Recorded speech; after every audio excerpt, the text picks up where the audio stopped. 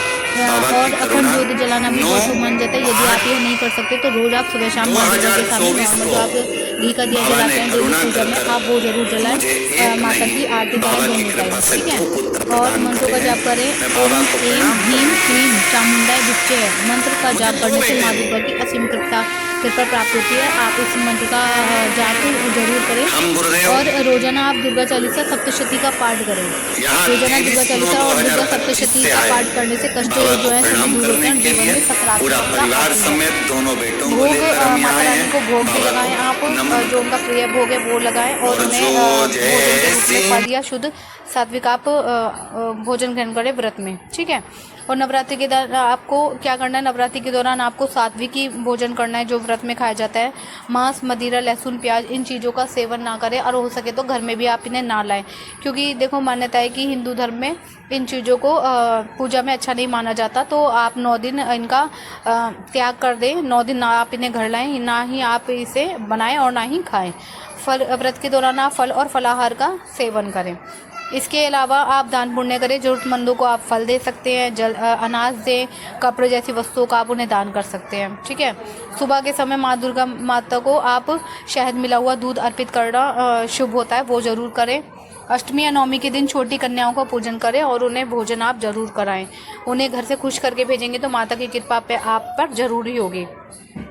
नवरात्रि के दौरान वास्तु के सिद्धांतों का पालन करके आप घर को पॉजिटिव ऊर्जा से भर सकते हैं, ठीक है। और आप नवरात्रि में क्या कर सकते हैं, नवरात्रि में आप लौंग के कई तरह के उपाय कर सकते हैं, जैसे कि आप धन समृद्धि घर में अगर कम हो रही है उसे बढ़ाने के लिए आप पीले कपड़े में लौंग, सुपारी और इलायची की पोटली बनाकर तिजोरी में रख लीजिए।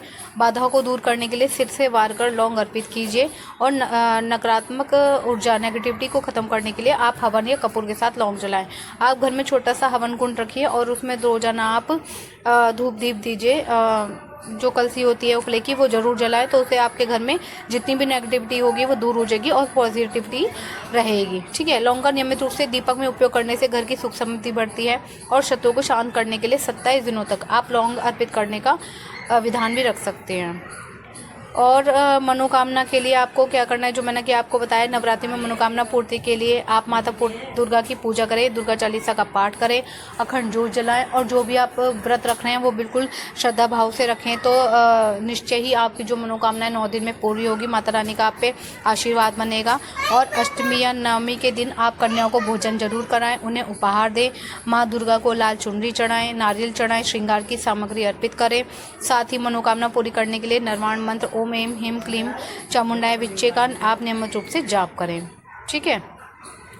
अगर आपको धन प्राप्ति करनी है तो उसके लिए आप क्या करें, नवरात्रि में आप धन प्राप्ति के लिए माँ दुर्गा और माँ लक्ष्मी जी की खूब अच्छी तरह पूजा अर्चना करें, उनके मंत्रों का जाप करें, घर को स्वच्छ रखें, तुलसी में आप दिया जरूर जलाएं रोज और लाल फूल, लौंग व कपूर अर्पित करें। इसके अलावा घर के मुख्य द्वार पर 2 लौंग जलाएं और 1 लौंग को कार्यस्थल पर आप जरूर रखें। तो ये सभी मैंने आपको बता दिया कि आपको नवरात्रि कल से शुरू हो रहे हैं, कलश स्थापना कैसे करनी है, अखंड ज्योत कैसे जलानी है, मैंने पहले वाली वीडियो में भी बताया, तो आप वहाँ पे जाके उस वीडियो को पूरी देखें। और मैंने रामबाण उपाय बताया जो उगाने के लिए, जो कि कई लोगों से नहीं हो पाता या हमसे कई बार गलती हो जाती है। तो आपको बिल्कुल जैसे जैसे मैंने बताया, अगर आप ऐसे ऐसे जौ उगाएंगी तो ऐसा हो नहीं सकता कि आपके घर में जौ ना उगे।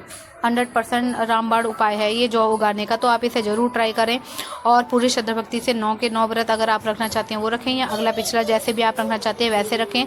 माता रानी की पूजा अर्चना करें और साथ ही साथ शिव मंदिर में जाकर शिव जी की पूजा जरूर करें। घर में भी आप शिव जी की जरूर पूजा करें, उन्हें जल चढ़ाएं रोज और अपनी मनोकामना जो है वो मांगे। ऐसा होगा कि भोले बाबा और माता रानी दोनों मिलकर आपके कष्ट दूर कर देंगे और आप पर अपनी कृपा बनाएंगे। तो अगर आपको वीडियो अच्छी लगी हो तो मेरे चैनल को आप सब्सक्राइब करना बिल्कुल ना भूलें, मेरी वीडियो को लाइक करें, ज़्यादा से ज़्यादा एक दूसरे के साथ शेयर करें और मुझे कमेंट में बताएं कि आपको मेरी वीडियो कैसी लगी है, मैं और नेक्स्ट किस टॉपिक पर वीडियो बनाऊं।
तिथि होती है, नवरात्रि की जो पंचमी तिथि है, उस पंचमी तिथि के दिन अशोक सुंदरी का जो स्थान होता है उसको समझिएगा थोड़ा। जैसे ये शिवलिंग है और ये जलाधारी है भगवान शंकर। ये शिवलिंग, ये जलाधारी, और जलाधारी में जो जल बहता है उसमें बीच में जो मोटी सी लाइन रहती है वो अशोक सुंदरी। जैसे कई बेटे हैं, बेटियां हैं, कोई व्यक्ति व्यापार चालू कर रहा है, कोई व्यक्ति अपना नया भवन निर्माण कर रहा है, नए भवन में जा रहा है, या कुछ अच्छी दुकान खोलना चाह रहा है, कोई अपने लक्ष्य पर पहुंचना चाहता है और पहुंच नहीं पा रहा। तो जो शारदीय नवरात्रे आते हैं, इस शारदीय नवरात्रे में जो मातृ शक्ति की पूजन की जो पंचमी तिथि होती है, इस पंचमी तिथि पर अशोक सुंदरी वाली जगह पर, जो अशोक सुंदरी का स्थान है, वहां पर लाल पुष्प एक समर्पित करें।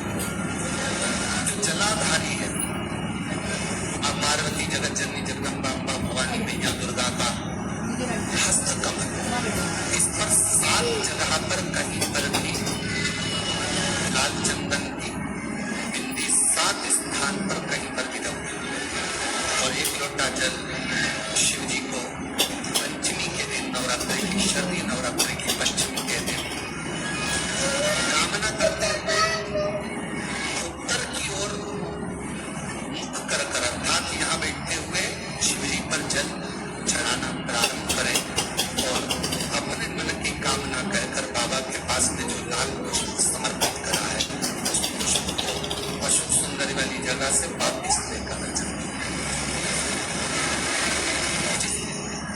लक्ष्य को आप पाना चाहते हो, अच्छी पढ़ाई कर रहे हो, खूब अध्ययन कर रहे हो, खूब मेहनत करो, खूब पढ़ो, कोई दुकान खोल रहे हो, व्यापार चालू कर रहे हो, कोई नया कार्य चालू कर रहे हो, उस पुष्प को अपने स्पर्श कर कर या उस पुष्प का दर्शन कर कर एक बार जाकर देखो, आपको उसमें चिंतक आद्य शक्ति दुर्गा भवानी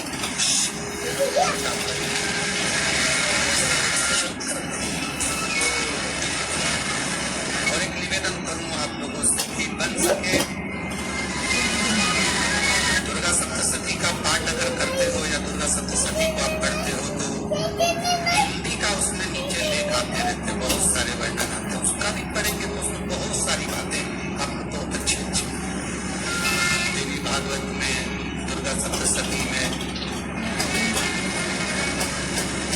बहुत सुंदर सुंदर कल्याण का, यदि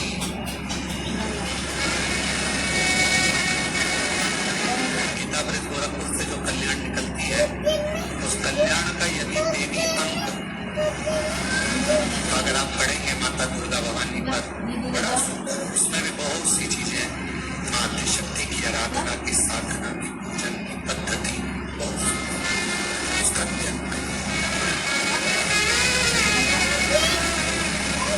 से कुछ अगर भगवान शंकर की हम आराधना कर रहे हैं, भगवान शंकर से अगर हम कुछ पाना चाह रहे हैं, तो भगवान शिव की सबसे पहले उससे साधना करो, शिव को पहले अपना बनाओ। कितना सुंदर एक पत्र आया है, देखिए।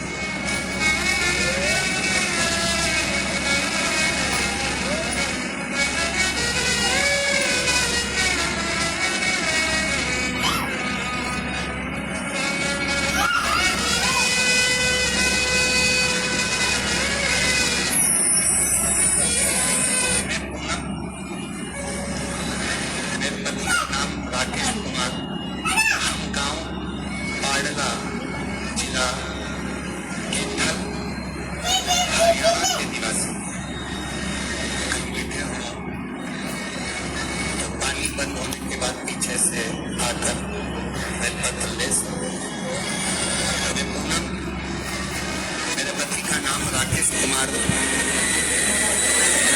गांव पाडला, जिला केथल, हरियाणा के रहने वाली। एक लोटे जल का क्या वर्णन करूं। मेरे पति 5 साल से बीमार थे, उनके गले में गठान हो गई थी और गले की गठान डॉक्टर ने ऑपरेशन का बोल दिया था, परंतु ये भी कहा था कि ये ठीक नहीं है। अब गले में गांठ 5 साल से, और 5 साल से गले में गठान, और वो गठान डॉक्टर ने ऑपरेशन का कह दिया, करें तो करें, ऑपरेशन का कह दिया, करें तो करें। तब किसी ने कहा कि सीहोर वाला महाराज कथा करता है, शिव महापुराण की कथा बोलता है, अगर ऑनलाइन टीवी के सामने भी बैठकर सुनोगे और दिल से काम ना करोगे तो पूरी जरूर करोगे। किसी के कहने पर विश्वास किया, आपकी कथा टीवी पर सुनना प्रारंभ करी, क्योंकि हम केथल के निवासी हैं, हमको नहीं मालूम कि सीहोर कहाँ है, हम यहाँ नहीं आए। बाबा से प्रार्थना करते रहे, शिव मंदिर जाना चालू करा आपके कहने पर। शिव जी को जल चढ़ाते, जल लाकर अपने पति को देते, पति उसको गले में लगाते। डॉक्टर तो कह रहा था कि ना जाने क्या क्या है, ऑपरेशन कराओ, 5 साल से परेशान थे। अब डॉक्टर कुछ बोल रहा है, बार बार ऑपरेशन का कह रहा है, पति कह रहा है कि ऑपरेशन करा लें। मेरा विश्वास जागा कि टीवी पर महाराज जी कहते हैं कि सारी समस्या का हल एक बार अपन जल को चढ़ाए। गुरुदेव 1 महीना लगातार शिव जी पे जल चढ़ाया, पति को जल दिया, बेलपत्र दी, और बाबा की ऐसी कृपा हुई, जो 5 साल से गठान थी, बाबा की कृपा से पूरी खत्म हो गई। और डॉक्टर ने पूरी रिपोर्ट नॉर्मल आ गई। प्रणाम करने के लिए केथल से, हरियाणा से यहाँ आए। एक लाइन अच्छी लिखी है, आप और हम गुनगुना लेते। ये बहुत कठिन है सहना, और कहना, सुनना और सहना, और इन तीनों से ज्यादा कठिन है सब कुछ भुलाकर वापिस प्रेम से रहना। ये दुनिया का सबसे कठिन है।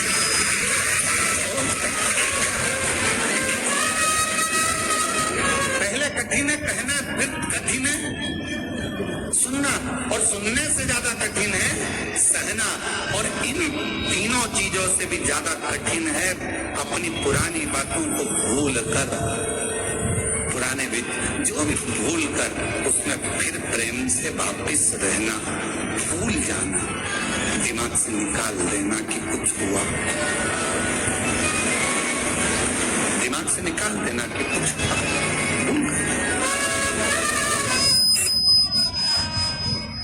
केवल परमात्मा की बात। एक कथा, भगवान से क्या मांगो क्या ना मांगो, उस पर एक कथा कल हमने वर्णन करा था तुमरुका जी के पवित्र चरित्र का।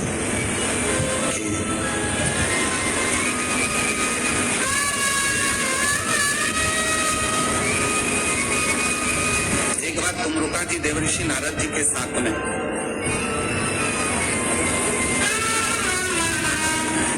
के बाद नारद जी पृथ्वी पर आए, क्योंकि नारद जी तो देवलोक में भ्रमण करते रहते, घूमते रहते, पृथ्वी पर आते ही नहीं थे। बहुत कम, ना के बराबर नारद जी पृथ्वी पर आते। और आज देवऋषि नारद के पास, देवऋषि नारद स्वयं तुमरुका जी के पास में आए।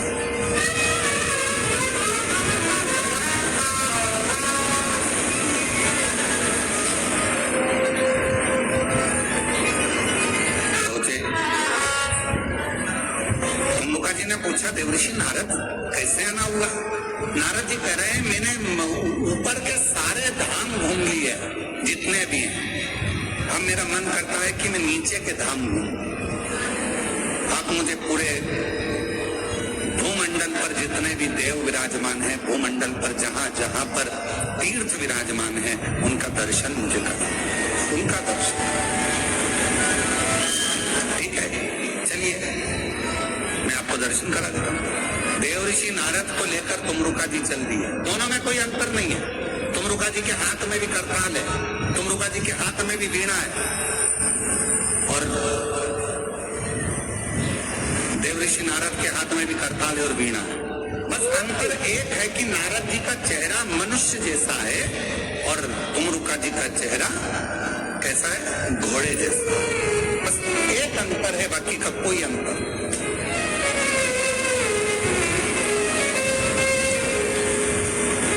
चलो दोनों चल दिए।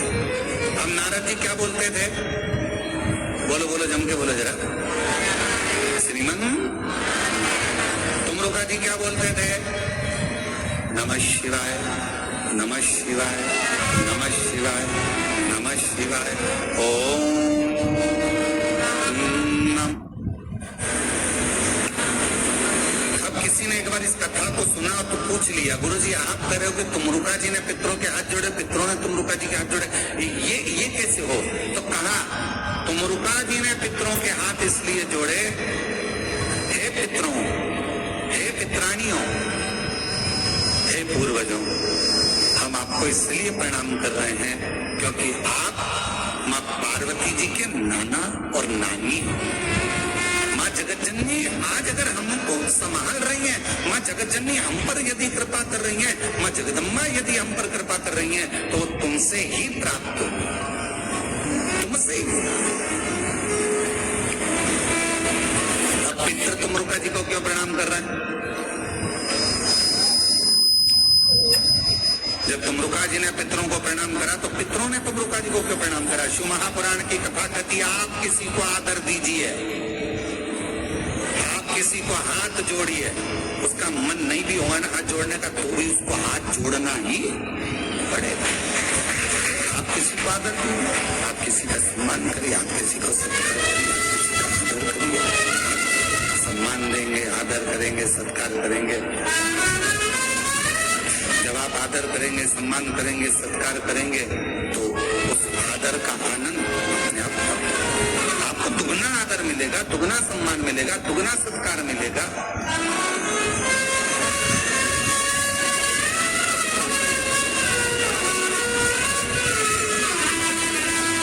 आप यदि आदर कर रहे हो तो आपको दुगना आदर मिलना है, आप यदि सम्मान कर रहे हो तो आपको दुगना सम्मान मिलना है।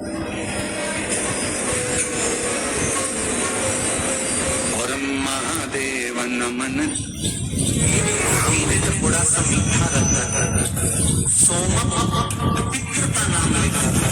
यदि गाय को खिला दिया जाता है तो अगर कोई पूर्वज प्रेत योनि में भी पड़ा हुआ होता है, भटक रहा होता है, जिसको पिंड नहीं मिला, जो अचानक मर गया होता है, अधोगति में चले गया होता है, उस जीव की मुक्ति दशमी श्राद्ध पक्ष की, एकादशी श्राद्ध पक्ष की और द्वादशी श्राद्ध पक्ष की, ये तीन सोमक पितृ का नाम लेकर रोटी में, पूरी में मीठा रख कर गाय को खिला दिया जाता है। ये तीन तो वो पितृ कभी करते नहीं है, मोक्ष में।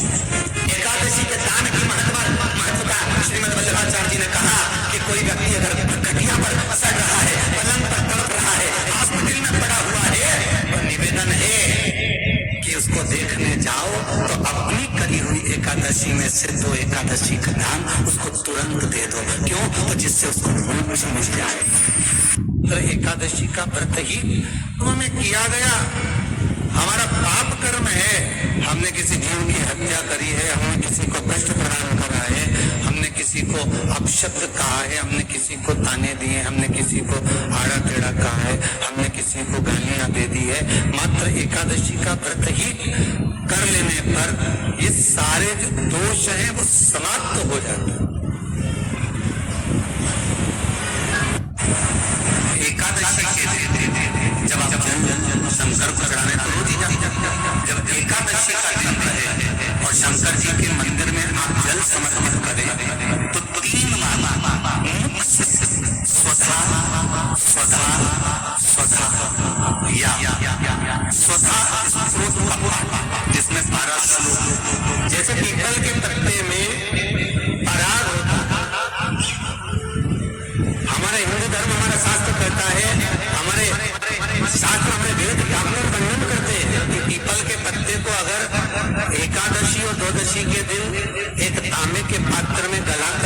जाए, उस पानी का आचमन 3 बार करा जाए, तो जिसकी नाड़ियां चौक भी हो जाती है, डॉक्टर बोले इसका बाईपास करना पड़ेगा, उसको केवल 3 आचमन पानी एकादशी और द्वादशी को पीपल के पत्ते का कराया जाए तो अंदर की नाड़ियां भी खुल जाती है। गंगा के जल में एकादशी के दिन 7 बेलपत्री डालकर जो नंदीश्वर भगवान अर्थात जो शंकर जी के शिवलिंग के सामने नंदी होता है, उस नंदी के चरण पर गंगा का जल चढ़ाकर बेलपत्री शिव पर समर्पित कर देता है, उसके घर में रुपया रुकना चालू हो जाता है। वो गलत गंगा के जल में समझ जाए मरने के बाद नहीं, क्योंकि मरने के बाद तो 10वें के दिन करुण पुराण में लिखा 10 दिन तक जीवात्मा धरती हटारी कर रहती है। कितने दिन? 10 दिन के बाद जीवात्मा चली जाती है।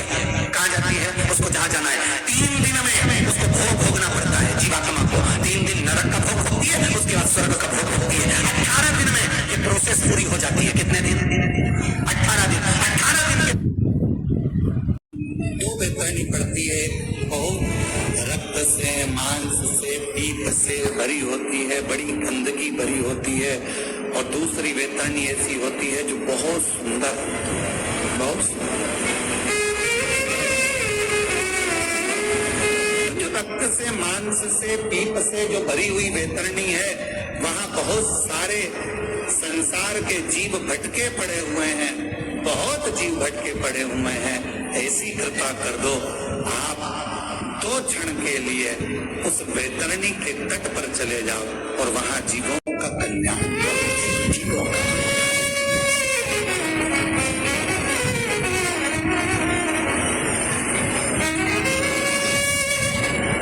कहते हैं एक राजा जनक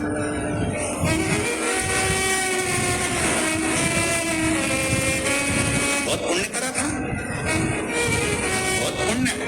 राजा जनक जी ने अपने जीवन में बहुत पुण्य करा, पर एक छोटा सा पाप कर्म भी हो गया।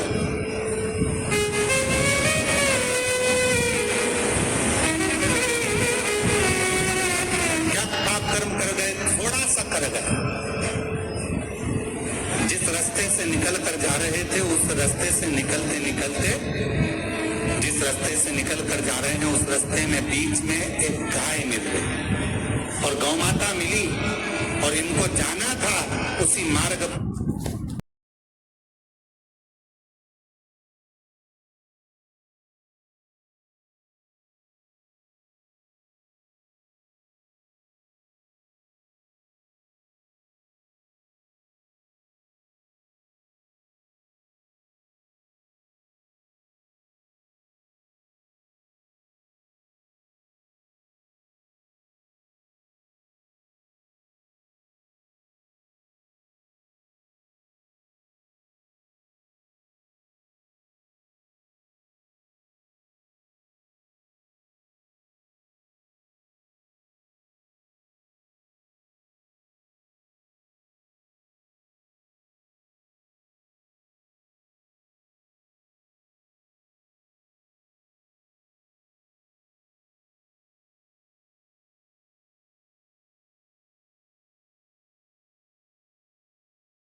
थोड़ा सा मीठा रखकर सोमक पितृ का नाम लेकर यदि गाय को खिला दिया जाता है तो अगर कोई पूर्वज प्रेत योनि में पड़ा हुआ होता है, भटक रहा होता है, जिसको पिंड नहीं मिला, जो अचानक मर गया होता है, अधोगति में चले गया होता है, उस जीव की मुक्ति दशमी श्राद्ध पक्ष की, एकादशी श्राद्ध पक्ष की और द्वादशी श्राद्ध पक्ष की, ये तीन सोमक पितृ का नाम लेकर रोटी में, पूरी में मीठा रखकर अगर गाय को खिला दिया जाता है, ये तीन दिन तक तो वो पितृ पवित्र करते नहीं है, उनको मुक्ति प्राप्त हो जाती है, मोक्ष में। एकादशी के दान की महत्वता श्रीमद् वल्लभाचार्य जी ने कहा कि कोई व्यक्ति अगर खटिया पर सड़ रहा है, पलंग पर तड़प रहा है, हॉस्पिटल में पड़ा हुआ है, तो निवेदन है कि उसको देखने जाओ तो अपनी करी हुई एकादशी में से 2 एकादशी का दान उसको तुरंत दे दो। क्यों? तो जिससे उसको मोक्ष मिल जाए। तो एकादशी का व्रत ही हमें किया गया, हमारा पाप कर्म है, हमने किसी जीव की हत्या करी है, हमने किसी को कष्ट प्रदान करा है, हमने किसी को अपशब्द कहा है, हमने किसी को ताने दिए, हमने किसी को आड़ा टेढ़ा कहा है, हमने किसी को गालियां दे दी है। मात्र एकादशी का व्रत ही कर लेने पर ये सारे जो दोष हैं वो समाप्त हो जाते हैं। एकादशी के जब आप शंकर को चढ़ाने तो रोज ही जाते, जब एकादशी का दिन रहे और शंकर जी के मंदिर में आप जल समर्पित करें तो 3 बार मुख से स्वधा स्वधा स्वधा या स्वधा स्त्रोत का पाठ, जिसमें 12 श्लोक, जैसे पीपल के पत्ते में पराग होता है। हमारा हिंदू धर्म, हमारा शास्त्र कहता है, हमारे शास्त्र, हमारे वेद डॉक्टर वर्णन करते हैं कि पीपल के पत्ते को अगर एकादशी और द्वादशी के दिन एक तांबे के पात्र में गला कर रख दिया जाए और उस पानी का आचमन 3 बार करा जाए तो जिसकी नाड़ियां चोक भी हो जाती है, डॉक्टर को ने इसका बाईपास करना पड़ेगा, उसको केवल 3 आचमन पानी एकादशी और द्वादशी को पीपल के पत्ते का कराया जाए तो अंदर की नाड़ियां भी खुल जाती है।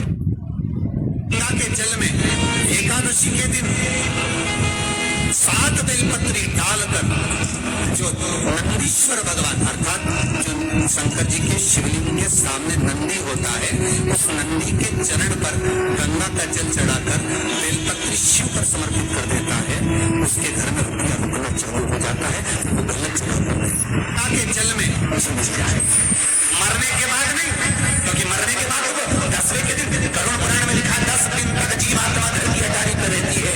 कितने दिन? 10 दिन। 10 दिन के बाद जीवात्मा चली जाती है।